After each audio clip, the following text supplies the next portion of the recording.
Hi everybody.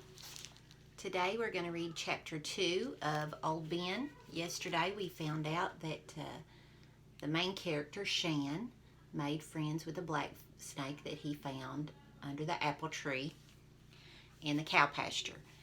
And he decided he was going to take it home.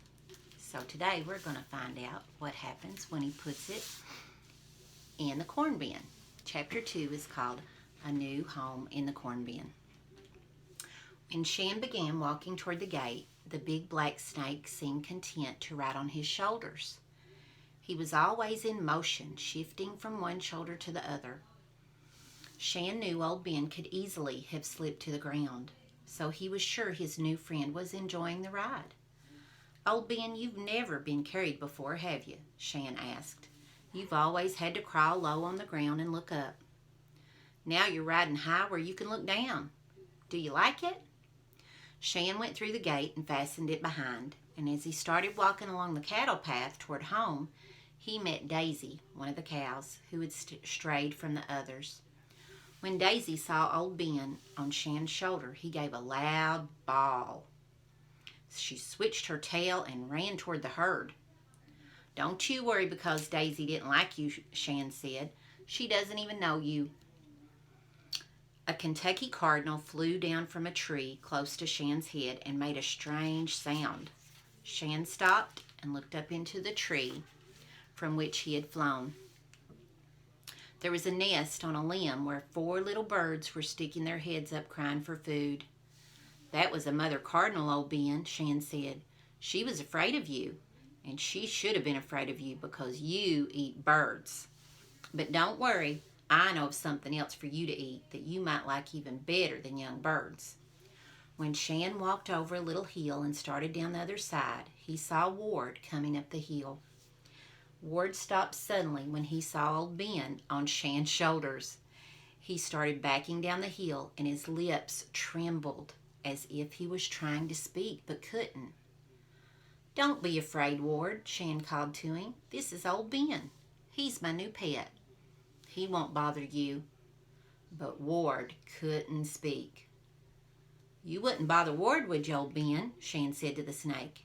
Then he reached up and patted old Ben on the head to show his cousin that he was a friendly snake. Finally, Ward got his voice back. I came to borrow a plow," he said. "Aunt Sally said you know where it is." "Oh, it's over by the cornfield where we were plowing. I'll show you." Here's a picture.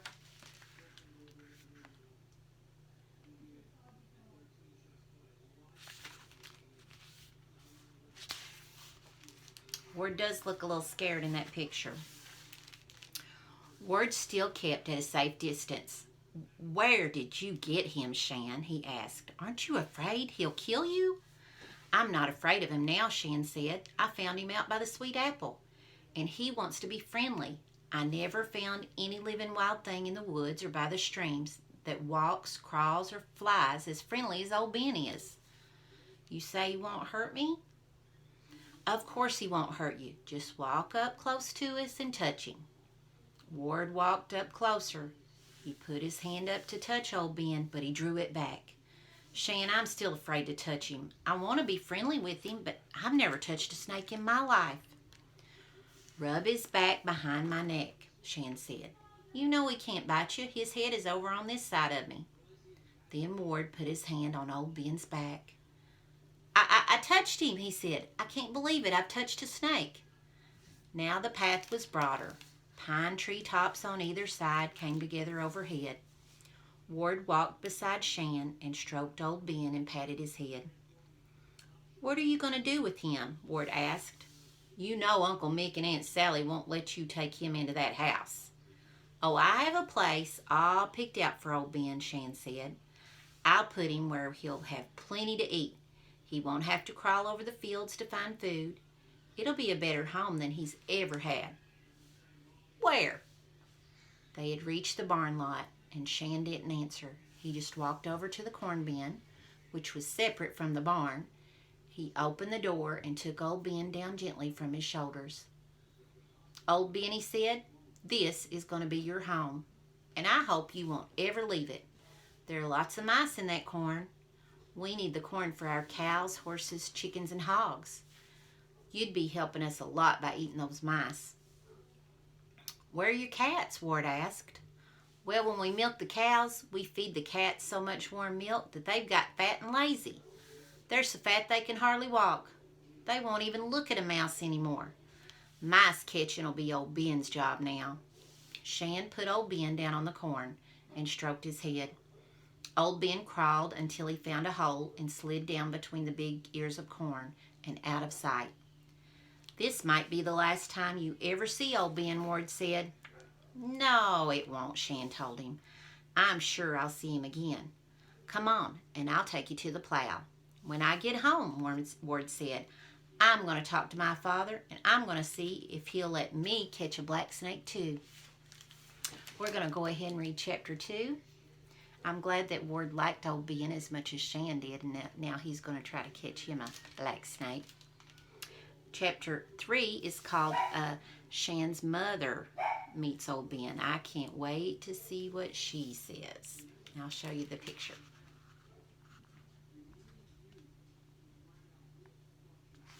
What do you think? Do you think Shan's mom's going to be excited for a snake or not? After Ward had left with the plow, Shan walked back to the house. His mother was in the front yard tying a rose vine to a trellis his father had just made for her. She was a tall woman, and Shan thought she was very pretty.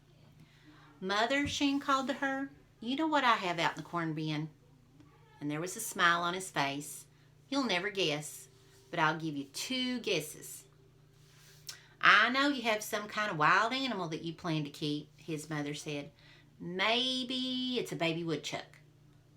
"Guess again," Shan said. "You're not even close."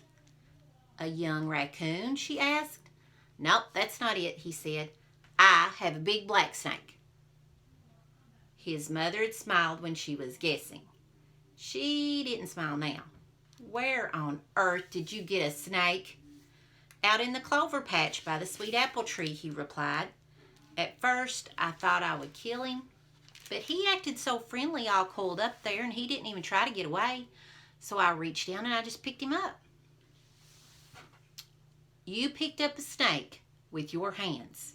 Weren't you afraid?" "I wasn't afraid after I touched him." "Have you ever touched a living snake, Mother?" "No, I haven't," she replied, "and I'm not about to. Why, I'll be afraid to go near that corn bin." "Well, a snake don't feel as rough as everybody thinks. Touching old Ben has the same soft feeling as wood moss and green clover when I walk over them with my bare feet." "So you have this black snake named," his mother said, and now she smiled again in spite of herself. "I call him Old Ben because he's a big old friendly snake," said Shan happily. "He's over 6 feet long." "6 feet long!" his mother exclaimed. "How did you carry that snake home?" "Well, first I picked him up," Shan said. "Then I held him like a coiled rope. Then I put him twice around my neck and let the tail part of him rest on my shoulders. Then I took my hands off and he stayed up there." "Shan, that was foolish. I don't care how friendly you think this snake is, he might have killed you." "But I had it all figured out. I have fast hands, and if you tried anything like that, I would have pulled him off and killed him in a minute. But old Ben didn't want to fight." "Shan, I don't believe your father will let you keep that snake. I ought to go out to the corn bin and get old Ben now and show you what a good pet he is," Shan insisted. "But I don't think I'd find him. I think he's crawling among the corn ears getting himself a supper of mice. Leave him right there where he is. He's as close as I want him. When you see old Ben, Mother, just put your hand on him and pat his head," Shan said. "Then he'll be your friends too." "I wish Ward had stayed to tell you about him. When he met us on the path, he was scared he couldn't talk. But before we got to the barn lot, he was patting old Ben too." "Shan, it's a good thing your father didn't meet you coming into the barn lot with that snake around your neck. Have you any idea what he would have done?" "I'm afraid he might have run up with his pocket knife and cut old Ben in two," Shan said. "Please don't tell him about old Ben tonight. Let him find out some other way." "Don't worry. I won't tell your father," she said. You'll have to tell him this story yourself. Uh-oh. So I think my mom may not mind him finding all these wild animals, but maybe Dad isn't going to like it. We'll have to see in the next chapter. And the next chapter is called Old Blackie. Uh-oh. What do you think old Blackie's going to think of old Ben? Glad I got to read to you today. I hope you have a great day, and I'll see you tomorrow.